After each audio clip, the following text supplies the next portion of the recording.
ओम शांति। अभी हम योग की लंबाई और चौड़ाई पहले सत्र में देखा। आज अभी दूसरे सत्र में हम देखेंगे, जानेंगे कि योग की चौड़ाई क्या है। क्योंकि योग की लंबाई, चौड़ाई और गहराई, हम सभी योग की गहराई की अनुभूति करना चाहते हैं। परंतु योग की गहराई की अनुभूति भी तभी होगी जब लंबाई और चौड़ाई को समझ लिया जाए। तो हमने समझ लिया पहले सत्र में। तो दूसरे भाग में, दूसरे सत्र में हम योग की चौड़ाई क्या है, इसको हम अच्छी तरह से समझेंगे।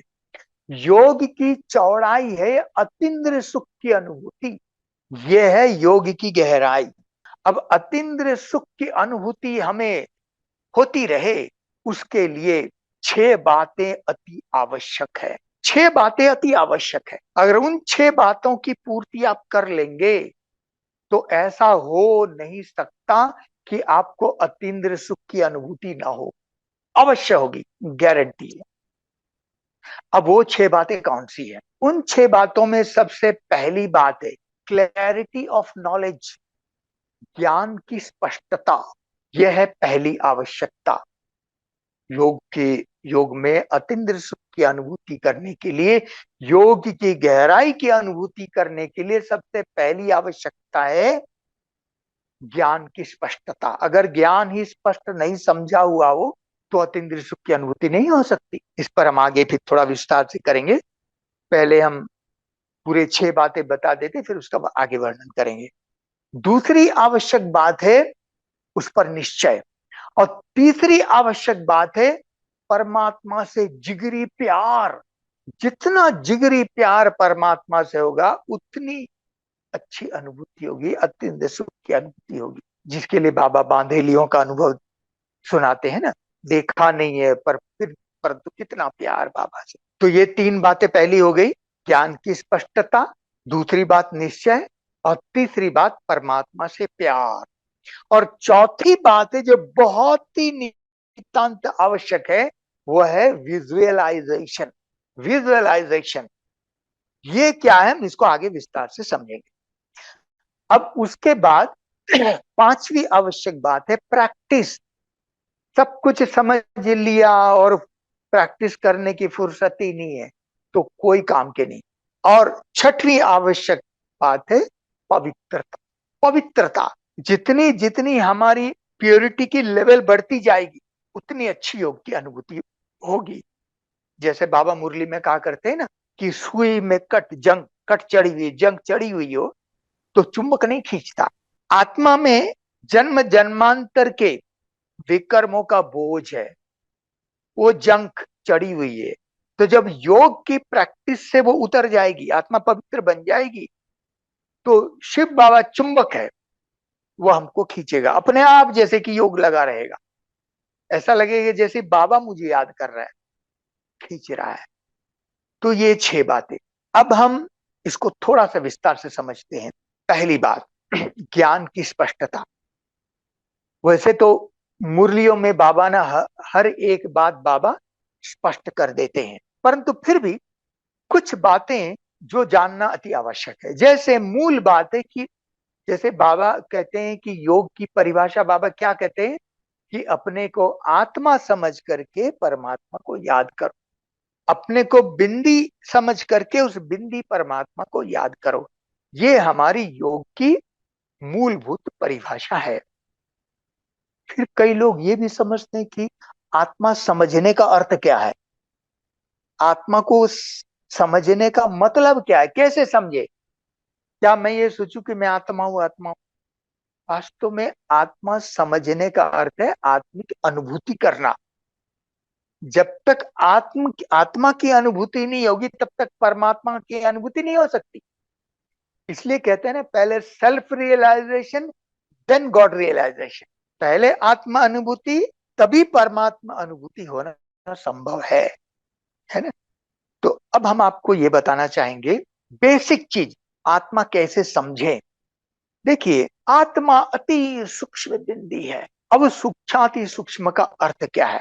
वैसे तो हम जब सृष्टि चक्र का हम मॉडल समझाते हैं ना, उसके दूसरे सत्र में हम इसको कवर करते हैं, परंतु उसको फिर भी हम इसको यहाँ पर लेते हैं ताकि आपको सहज समझ में आ जाए। देखिए, हमारा जीवन दो दो चीजों का कॉम्बिनेशन है। एक तो ये पांच तत्वों का पुतला, ये शरीर, और इस शरीर को चलाने वाली आत्मा। आत्मा अविनाशी है और ये शरीर विनाशी है।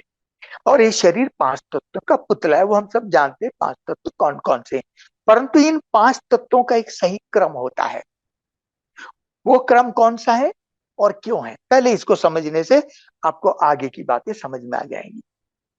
तो इन पांच तत्वों में सबसे पहला नंबर आता है मिट्टी, जमीन, पृथ्वी। दूसरा नंबर आता है जल। तीसरा क्रम आता है वायु। चौथा क्रम आता है अग्नि। अग्नि माना सूर्य, है ना, क्योंकि सूर्य सबसे बड़ी अग्नि है। और पांचवा क्रम आता है आकाश। यही इसका सही क्रम है।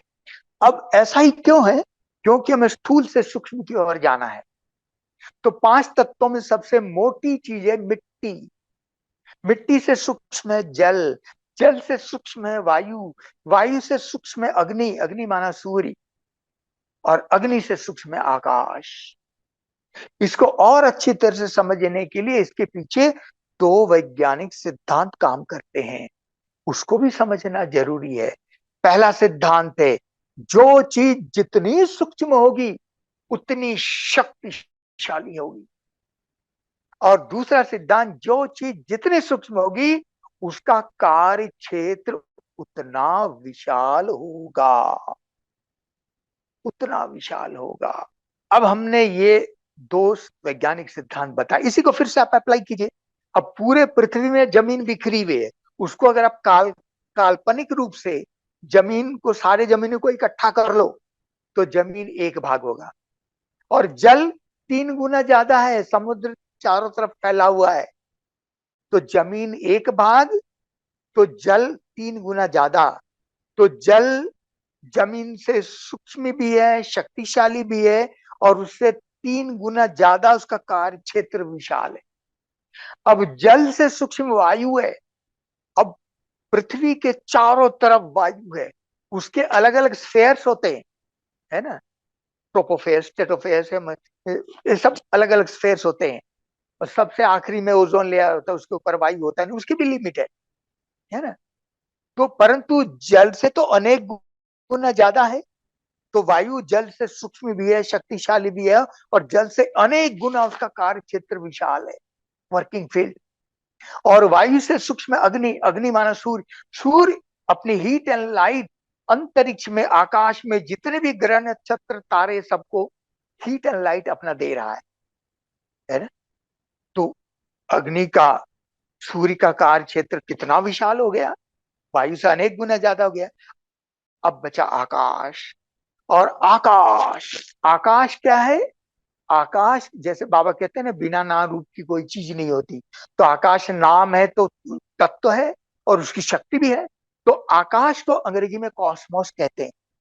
और आकाश की जो खुद की शक्ति है उसको कहते हैं कॉस्मिक एनर्जी। तो पूरे आकाश में कॉस्मिक एनर्जी भरा हुआ है, खाली नहीं है। ये आकाश की खुद की शक्ति है, कॉस्मिक एनर्जी। और इसी को दूसरे शब्दों में कई लोग ईथर कह देते हैं। ईथर कोई दूसरी चीज नहीं है, कॉस्मिक एनर्जी ही दूसरे शब्दों में ईथर कहा गया है। और इसी को तीसरे शब्दों में लोग कह देते हैं ब्रह्मांडीय ऊर्जा। हिंदी में कहते हैं ब्रह्मांडीय ऊर्जा। और वो ब्रह्मांडीय ऊर्जा और कुछ नहीं, यही कॉस्मिक एनर्जी ही है। अब इसको थोड़ा और अच्छी तरह से समझने के लिए मैं एक और उदाहरण देता हूं। जैसे मान लीजिए एक चॉक पीस है, उसको अगर आप किसी पत्थर में या फर्श में रगड़ना शुरू कर देंगे तो चॉक क्या हो जाएगा, पूरा पाउडर बन जाएगा। अब उस चॉक पाउडर का एक कण ले लीजिए जो आगे घिस नहीं सकता, उसको कहते हैं चॉक का सूक्ष्माति सूक्ष्म कण। इसी प्रकार से मिट्टी, पृथ्वी, भूमि, इसका सूक्ष्माति सूक्ष्म हो गया एटॉम। जमीन से सूक्ष्म है जल, मिट्टी से सूक्ष्म जल, जल उसका सूक्ष्म, उससे भी सूक्ष्म तत्व है। तो जल का जो सूक्ष्माति सूक्ष्म कण होगा तो जरूर उस एटॉम से भी सूक्ष्म होगा, क्योंकि उससे सूक्ष्म तत्व है। अब जल से सूक्ष्म है वायु, तो वायु का जो छाती सूक्ष्म कण होगा जरूर जल के उस सूक्ष्म कण से भी सूक्ष्म होगा। अब वायु से सूक्ष्म है अग्नि, तो अग्नि का जो छाती सूक्ष्म कण होगा जरूर वायु के सूक्ष्म कण से भी सूक्ष्म होगा। अब अग्नि से सूक्ष्म है आकाश, अब आकाश का जो छाती सूक्ष्म कण होगा जरूर अग्नि के सूक्ष्म कण से भी सूक्ष्म होगा। ये हमारा क्रम हो गया। अब हमारा क्रम यहां भी समाप्त नहीं होता है। आकाश से भी सूक्ष्म है ब्रह्म तत्व, और वो चारों तरफ फैला हुआ है। इस आकाश तत्व को चारों तरफ से ब्रह्म तत्व ने घेर रखा है। तो ब्रह्म तत्व आकाश तत्व से भी सूक्ष्म तत्व है, और वो छठा तत्व है। तत्व तो है, तो ब्रह्म तत्व का जो सूक्ष्माति सूक्ष्म कण होगा तो जरूर आकाश के उस सूक्ष्म कण से भी सूक्ष्म होगा। अब हमारा क्रम यहां भी समाप्त नहीं होता है। ब्रह्म तत्व के सूक्ष्म कण से भी सूक्ष्म मैं आत्मा हूं, आप आत्मा है। तो आप सोचिए मैं आत्मा कितनी सूक्ष्म और कितनी शक्तिशाली, और मुझ आत्मा का कार्य क्षेत्र तीनों लोक है। हम आत्मा ब्रह्म तत्व में भी रह सकते हैं, सूक्ष्म वतन में भी आ सकते हैं, और स्थूल वतन में भी शरीर धारण करके पाठ बजा सकते हैं। तो मैं आत्मा सूक्ष्माति सूक्ष्म अति सूक्ष्म, जिसको कहते हैं सूक्ष्माति सूक्ष्म, कितने सूक्ष्म, न ब्रह्म तत्व का जो सूक्ष्म कण है उससे भी सूक्ष्म है ना। तो अब हम अपने मन बुद्धि को उस सूक्ष्मता की लेवल तक हम मन बुद्धि को टिकाने का अभ्यास करेंगे। जब ये अभ्यास आपको हो जाएगा तो आपको योग में अतीन्द्रिय सुख की अनुभूति अवश्य होगी। इसको कहते हैं ज्ञान की स्पष्टता, आत्मा कितनी सूक्ष्म है। एक दूसरी बात मैं और बताना चाहूंगा कि अच्छा ऐसा भी नहीं है कि आत्मा से सूक्ष्म परमात्मा, नहीं नहीं, परमात्मा भी एक आत्मा ही है। इसलिए बाबा कहते हैं ना कि तुम्हारी और मेरी साइज में कोई अंतर नहीं है, जैसे आत्मा वो परमात्मा है। तो परमात्मा भी आत्मा ही है, परंतु परम इसलिए है क्योंकि हमारे जैसा जन्म मरण चक्कर में आता ही नहीं है। इसीलिए आत्मा के जो 7 निजी गुण है ना, ज्ञान प्रेम शांति शक्ति आनंद सुख और पवित्रता, परमात्मा उन सभी गुणों के सागर है, क्योंकि उनमें खत्म ही नहीं होता है। एक मम्मा की मुरली है, उसमें मम्मा ने बहुत मजेदार पॉइंट कही थी। मम्मा ने कहा कि लोग कहते हैं आत्मा सो परमात्मा, तो मम्मा ने कहा कि आत्मा सो परमात्मा वो केवल शिव बाबा ही कह सकते हैं, हम नहीं कह सकते, हम नहीं कह सकते, क्योंकि शिव बाबा आत्मा भी है तो परमात्मा भी है ना। तो शिव बाबा वो भी एक आत्मा है, परंतु आत्मा में सबसे परम है ना। ये तो मैंने बीच में बात सुना दी, मुझे याद आ गई। अच्छा, अब मैं एक बात और क्लैरिटी के रूप में बताना चाहूंगा, वो ये कि देखिए हम इकट्ठे कह देते हैं कि आत्मा ज्योतिर्बिंदु है, ज्योतिर्बिंदु है। अब इसको भी समझना जरूरी है। इसको थोड़ा संधि विच्छेद अगर करेंगे, अलग अलग करेंगे, तो अलग अलग शब्द ये होगा कि मैं आत्मा ज्योति स्वरूप हूं और बिंदु रूप हूं। इसलिए दोनों को इकट्ठा मिला करके कह देते हैं कि आत्मा ज्योतिर्बिंदु है। वास्तव में आत्मा ज्योति स्वरूप है और बिंदु रूप है। अब मैं आपको एक उदाहरण देता हूं। अभी मैं जिस सोफे में बैठा हुआ हूं, ये जो सोफा ये लकड़ी की बनी हुई है, ये सामने ये टेबल है, ये टेबल भी लकड़ी का बना हुआ है। ये टेबल या सोफा इसको कहेंगे कि लकड़ी स्वरूप टेबल रूप, लकड़ी स्वरूप सोफा रूप। तो स्वरूप माना किस चीज की बनी हुई है। तो इसी प्रकार से मैं आत्मा ज्योति स्वरूप हूं। क्या हूं न, ज्योति स्वरूप हूं। कौन सी ज्योति न, चेतन ज्योति। ये दुनिया में जो ज्योति है ना, सूरज है ना, आग है, ये मोमबत्ती है, ट्यूबलाइट है ना, गैस की लाइट, ये सब लाइट ये जड़ ज्योति है। सूरज चांद ये सब जड़ ज्योति है, परंतु हम वो ज्योति नहीं है, हम चेतन ज्योति। चेतन ज्योति माना जिसमें मन बुद्धि और संस्कार है, क्योंकि आत्मा की चेतनता यही है। इसको कहते हैं डिवाइन लाइट, डिवाइन लाइट। तो मैं आत्मा ज्योति स्वरूप हूं। और सबसे बड़ी बात है मैं आत्मा पवित्र हूं। पवित्रता ही आत्मा की ज्योति है। जितनी आत्मा की पवित्रता बढ़ेगी ना, उतनी आत्मा की ज्योति चमकेगी। तो मैं आत्मा चेतन ज्योति हूं। चेतन, इसको कहते हैं डिवाइन लाइट। तो ये मैं आत्मा चेतन ज्योति स्वरूप हूं और बिंदु रूप हूं। रूप माना आकार कितना, जैसे ये लकड़ी का बना हो, इसको कहते हैं लकड़ी स्वरूप। और टेबल का रूप है, इसलिए कहते हैं टेबल रूप, है ना। लकड़ी स्वरूप, टेबल रूप, किस चीज की बनी हुई है और उसकी आकृति क्या है। इसी प्रकार से मैं आत्मा ज्योति स्वरूप और बिंदु रूप। तो ज्योति स्वरूप चेतन बिंदु हो गया।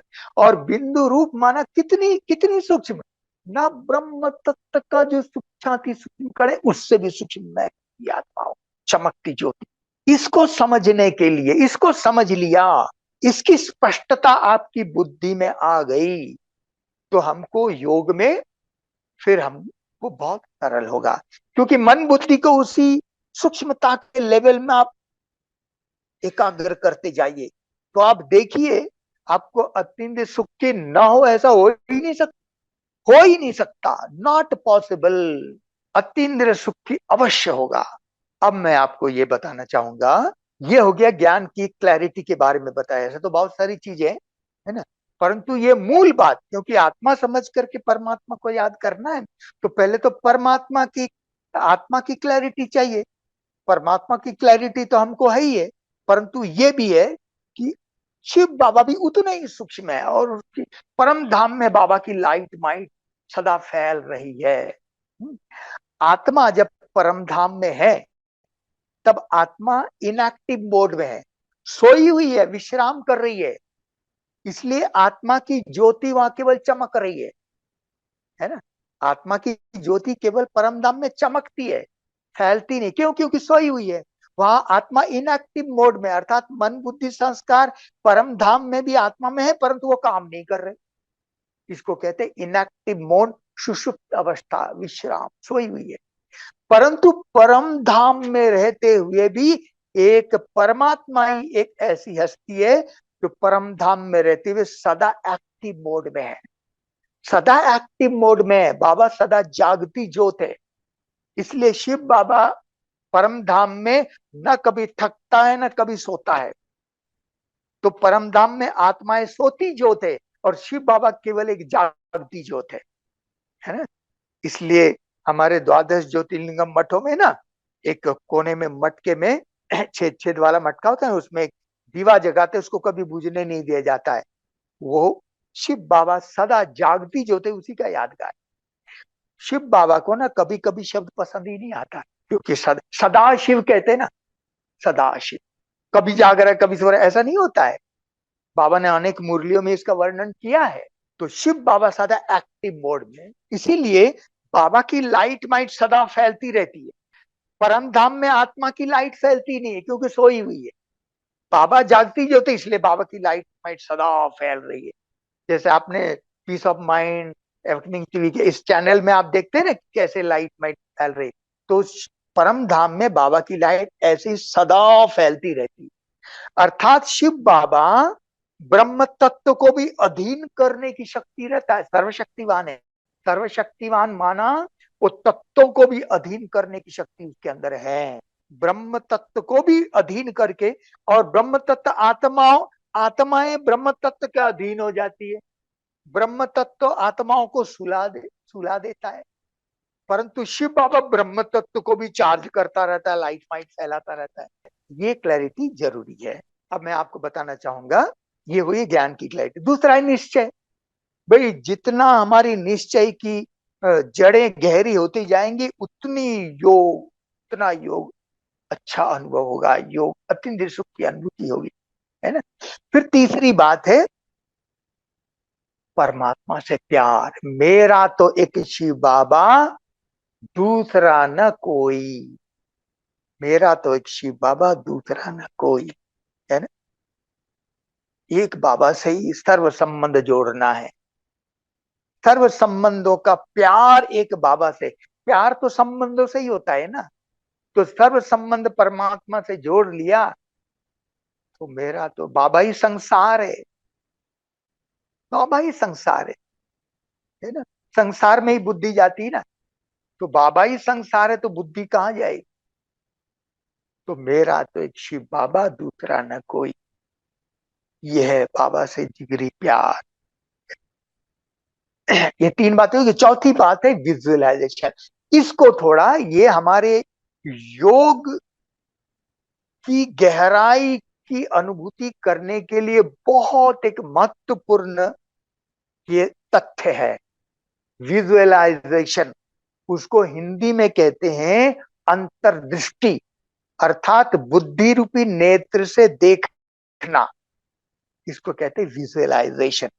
अब मैं इसको थोड़ा सा विस्तार से आपको बताना चाहूंगा। विस्तार से समझना इसलिए आवश्यक है कि ताकि आप उसके सार रूप में टिक सकते है ना। तो विजुअलाइजेशन जो है ना, वो 5 प्रकार के होते हैं। विजुअलाइजेशन, अंतर्दृष्टि, जो बुद्धि रूपी नेत्र से आत्मा देखती है ना, उसको विजुअलाइजेशन कहा जाता है। वो 5 प्रकार के होते हैं। पहले प्रकार का विजुअलाइजेशन ये है कि मान लीजिए आप विदेश यात्रा करके आए, कहीं पर आप घूम के आए, लंदन गए, अमेरिका गए, है ना, पेरिस गए, कहीं कहीं भी आप घूम के आए, फॉरेन टूर करके आए। तो आप जो टूर करके आए, तो वो जो आप, आपके सामने जो अच्छे अच्छे दृश्य जो अविस्मरणीय है, उसको आप एकांत में बैठ करके जब वो याद आता है, अर्थात उसी दृश्य को आप अपने देश में आते हैं तो अपने घर में बैठकर को याद करते हैं। तो वो जो उस दृश्य की याद की, उसकी याद से आपको फिर से अनुभूति होगी जैसे मैं फिर से वहां चला गया हूं, उसको कहते हैं स्मृति। ये पहले प्रकार का विजुअलाइजेशन है, अर्थात बुद्धि रूपी नेत्र में जो आप देख चुके हैं उसको फिर से देख रहे हैं, सजीव कर रहे हैं उसको। तो यह है पहले प्रकार का विजुअलाइजेशन। दूसरे प्रकार का विजुअलाइजेशन वो है, आप विदेश नहीं गए, परंतु आपका किसी दोस्त या मित्र संबंधी होके आए और उन्होंने आपको सुनाना शुरू कर दिया कि वहां ऐसा है, वैसा है, ऐसा है। और उनके जो आप शब्द सुन रहे हैं, उनके शब्द सुनते सुनते उन शब्दों का चित्र बुद्धि अंकित कर रहा है। बुद्धि में उन शब्दों का जो आप सुन रहे हैं वर्णन, वो बुद्धि चित्र बना रही है, वो दृश्य इमर्ज कर रहा है कि वो बोल रहे हैं ऐसा होगा, ऐसा होगा। तो ये अर्थात बुद्धि रूपी नेत्र में आप देख रहे हैं, सुन अनुभव वो सुना रहा है और देख आप रहे हैं, आप गए नहीं है, इन आंखों से वो चीज दृश्य नहीं देखा, पर उनके शब्दों से वो आप वो दृश्य देख रहे हैं, है ना। इसको अर्थात ये ऑडियो और विजुअल, जो वो देख रहा है और सुना रहा है, वो आप जैसे कि बिल्कुल वैसे की वैसे ही आप देख रहे हैं और सुन रहे हैं, है ना, ऐसा आप इमर्ज कर रहे हैं बुद्धि रूप में, वो इमर्ज हो जाता है। तो ये दूसरे प्रकार का विजुअलाइजेशन है। तीसरे प्रकार का विजुअलाइजेशन ये है कि आप किसी भी क्षेत्र में आप प्रवीण हैं, कोई मैकेनिक है, कोई इंजीनियर है ना, कोई कलाकार है। आप मान लीजिए, जैसे मान लीजिए आप बहुत अच्छा भोजन बनाते हैं, है ना, भोजन बनाने में आप एक्सपर्ट हैं। तो किसी विशेष प्रकार के व्यंजन आपने बनाया, है ना, और आपने सबको भी खिलाया, खुद भी खाया, और फिर आपके दोस्त फ्रेंड ने किसी दूसरे समय पर आपको आमंत्रित किया किसी उपलक्ष्य में, वो उनके घर में भोज के लिए, है ना, मान लीजिए डिनर के लिए आपको बुलाया या लंच के लिए बुलाया, और वहां पर वही व्यंजन उन्होंने तैयार किया, है ना, और वो जो आप खा रहे हैं, तो वो जो टेस्ट आपको लग रहा है, फिर आप अपने आपने जो बनाया था वो टेस्ट आप याद कर रहे हैं, तो आप दोनों टेस्ट एक साथ इमर्ज कर रहे हैं, अर्थात आपके जो एक्सपीरियंस है, आपके अनुभव है, उस स्वाद का अनुभव है, और यहाँ जो खाया उसका उस स्वाद का अनुभव, दोनों को एक ही साथ, दोनों स्वाद को सामने ला करके आप कंपेयर कर रहे हैं। फिर आपको लग रहा है कि मैंने जो बनाया था उससे ये ज्यादा अच्छा टेस्ट है। आपको तुरंत कंपेयर कंपेयर कर लिया, क्योंकि दोनों स्वाद, वो अनुभव सामने आ गया। तो ये है तीसरे प्रकार का विजुअलाइजेशन। तीसरे प्रकार का विजुअलाइजेशन है ना, वो आपका जो एक्सपीरियंस है। ये तो स्वाद के रूप में बना, और भी और फील्ड में हो सकता है।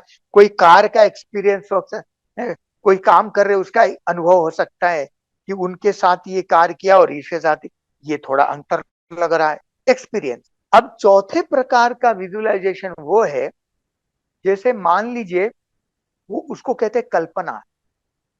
कल्पना करना पड़ता है, मतलब कोई भी चीज आपको क्रिएट करना है।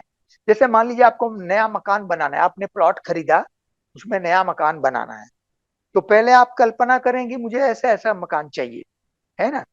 तो आप आर्किटेक्ट को बोलेंगे, तो वो उसके आधार पर वो क्रिएट करने के लिए वो भी कल्पना करता है, फिर वो कागज में बनाता है, फिर वो प्रैक्टिकल वो घर बना के देता है।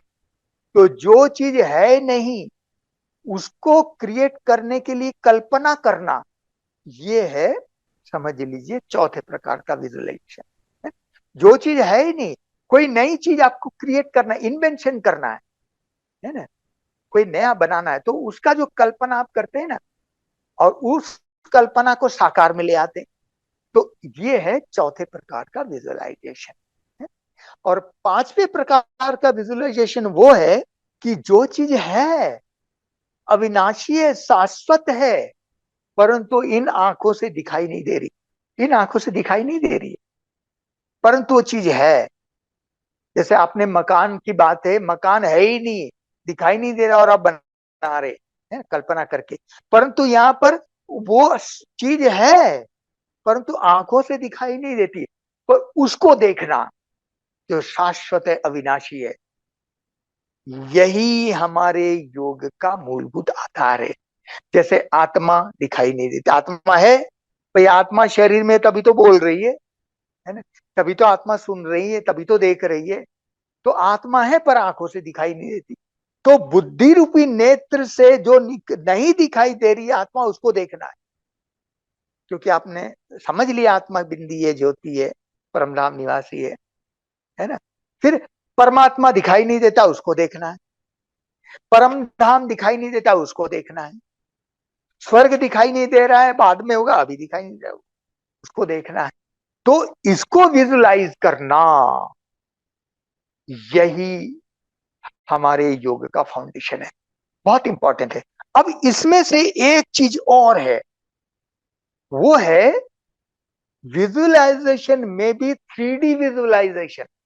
अक्सर हमने अभी तक अपने भाई बहनों से जो इंटरेक्शन करके हमने जो जिन जिन के अनुभव सुने हैं, और मेरा खुद का भी अनुभव है, कि अक्सर करके हम ब्राह्मण ना 2D विजुलाइज करते हैं। 2D, 2D माना 2 डायमेंशनल, टू डायमेंशन माना आयाम, मतलब 2 डायमेंशन माना जिसमें लंबाई और चौड़ाई होती है।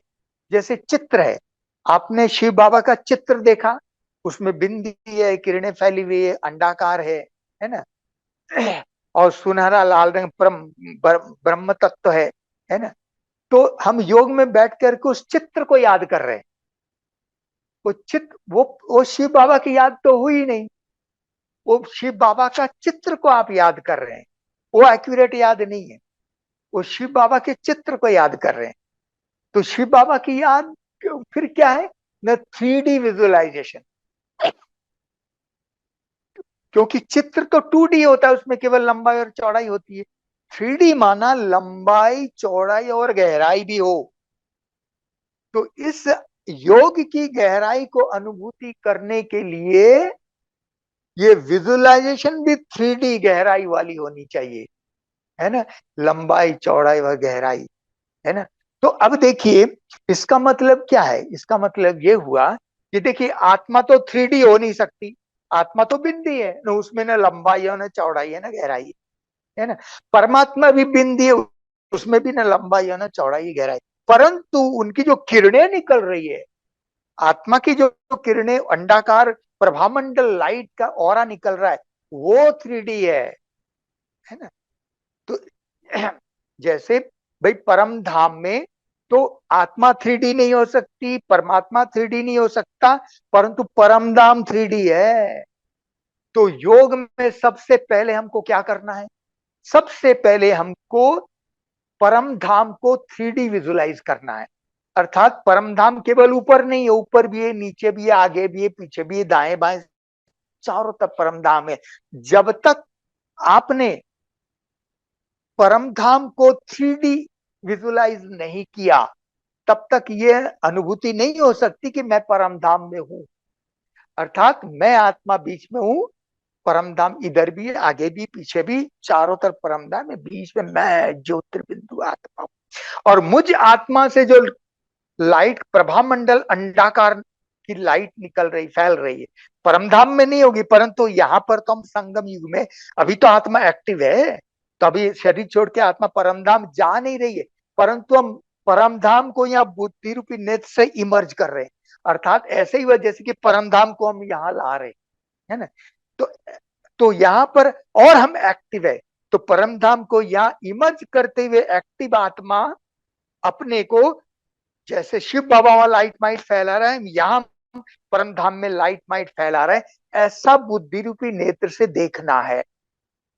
तो परम धाम को 3D देखना है। 3D माना दशों दिशाओं में, है ना। परम धाम दशों चारों तरफ है, और बिंदी आत्मा ज्योति की बिंदी की जो लाइट है वो भी चारों तरफ है, केवल इधर इधर नहीं, इधर इधर ऑल अराउंड ऐसे लाइट, अंडाकार लाइट जो प्रभा मंडल है चारों तरफ फैल रहा है, चारों तरफ फैल रहा है, जैसे बाबा वैसे ही। तो जब ये प्रकाश का जो ये ऑरा जो है, ये 3D विजुलाइज करेंगे, तो ऐसा हो नहीं सकता कि आपको अतीन्द्रिय सुख की अनुभूति ना हो। बहुत आनंद आता है, बहुत मजा आता है, और अतीन्द्रिय सुख लंबे समय तक आप अनुभव कर सकते हैं। जब इस गहराई की अनुभूति होगी तो लंबाई अपने आप बढ़ेगी, चौड़ाई भी बढ़ जाएगी। तो ये जरूरी है विजुअलाइजेशन, और वो भी 3D, 2D नहीं। तो इसका अभ्यास हमें करना है। 3D विजुअलाइजेशन करेंगे, परम धाम को 3D देखना है, और आत्मा और परमात्मा की लाइट को 3D देखना है। और जैसे कि जैसे ऐसे तो बाबा की ऑरा की लाइट हमारे ऊपर आ रहे हैं, हमसे चारों ओर जा रही है, ये भी कर सकते हैं, परंतु सबसे इजी जो मैं अनुभव करता हूं कि मैं बिंदी लाइट निकल रही है, मेरे बाबा बहुत ब्राइट, चारों तरफ जल्दी जल्दी बाबा की किरणें फैल रही, मैं बिंदी जा करके बाबा के गोद में समा गई, वो बिंदी बिंदी के गोद में बैठ गई। उसको कहते हैं कंबाइंड स्वरूप, क्योंकि ज्योति ज्योति बिंदी की बिंदी में तो गोद में बैठ सकती, और जो बाबा की लाइट माइट वही मेरी लाइट माइट। इस अनुभूति में इतना जबरदस्त अनुभव होता है कि बात मत पूछो। और वो अतीन्द्रिय सुख की अनुभूति जब हो, योग का रस का अनुभव होने लगता है ना, तब अपने आप लंबाई बढ़ने लगती है, निरंतरता। और वो बार बार जैसे, क्योंकि 2D विजुअलाइजेशन में ना थोड़ा अनुभव तो जरूर होगा, पर लंबे समय तक नहीं होता है, ये मैंने करके देखा। तो फिर जब मैंने पाया कि ये मेरा मिसिंग हो रहा है, जब मैंने 3D विजुअलाइजेशन, 3D विजुअलाइज करना शुरू कर दिया, इतना आनंद आता है कि बस बात मत पूछो, आप करके देखिए। ये मैं अपना अनुभव सुना रहा हूं।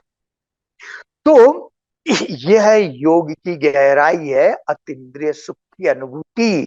अगर अतीन्द्रिय सुख की अनुभूति नहीं हुई तो योग की गहराई की अनुभूति नहीं हुई, और इसी से योग की अग्नि प्रज्वलित होती है। कई बार एक बार किसी ने मुझे पूछा कि हमें कैसे पता चलेगा कि योग में हमारा विकर्म विनाश हो रहा है या नहीं हो रहा है। जब अतीन्द्रिय सुख की अनुभूति होगी तब आप समझ लीजिए कि आपके विकर्म विनाश हो रहे हैं। जैसे स्थूल अग्नि में आप हाथ डालेंगे तो हाथ जलेगा, दर्द होगा, दुखेगा, पर योग अग्नि में जब आत्मा पड़ जाएगी, आत्मा की योग अग्नि प्रज्वलित हो जाएगी, तो अपने आप अतीन्द्रिय सुख की अनुभूति होगी। वही ज्वालामुखी योग है, वही अगन रूप है, वही बिंदु रूप स्थिति है, वही बीज रूप है, वही अशरीरी स्थिति है। तो यह है योग की गहराई। तो ये विजुअलाइजेशन का जो तथ्य है, फैक्टर है, वेरी वेरी इंपॉर्टेंट, बहुत महत्वपूर्ण है, इस पर हमें बहुत ध्यान देना होगा। और पांचवी बात है प्रैक्टिस। प्रैक्टिस करते रहना है, करते रहना है। इसलिए एक मुरली में बाबा ने कहा जब भी फुर्सत मिले याद करो, जब भी समय मिले बाबा को याद करो। बाबा ने कहा कैसे भी करके बाबा को याद कर दो, कैसे भी करके हमको विकर्म विनाश करना है, ये धुन लगी रहे, है ना। संगम युग बहुत थोड़ा सा समय बचा है, कि जितना समय बचा है हमें उसको सफल करना है ना। और छठवीं बात है पवित्रता। जब आत्मा योग अग्नि से विकर्म विनाश करके पवित्र बनती जाएगी, तो ऐसा लगेगा कि जैसे चुंबक खींच रहा है, बाबा बाबा खींच रहा है, ऐसा लगे जैसे बाबा मुझे याद कर रहा है, चुंबक खींच रहा है, जैसे कि लगा हुआ है योग, अजप अजाप। तो ये है योग की गहराई की अनुभूति करने के लिए ये 6 बातें हमें अवश्य ध्यान देना ही होगा। ओम शांति।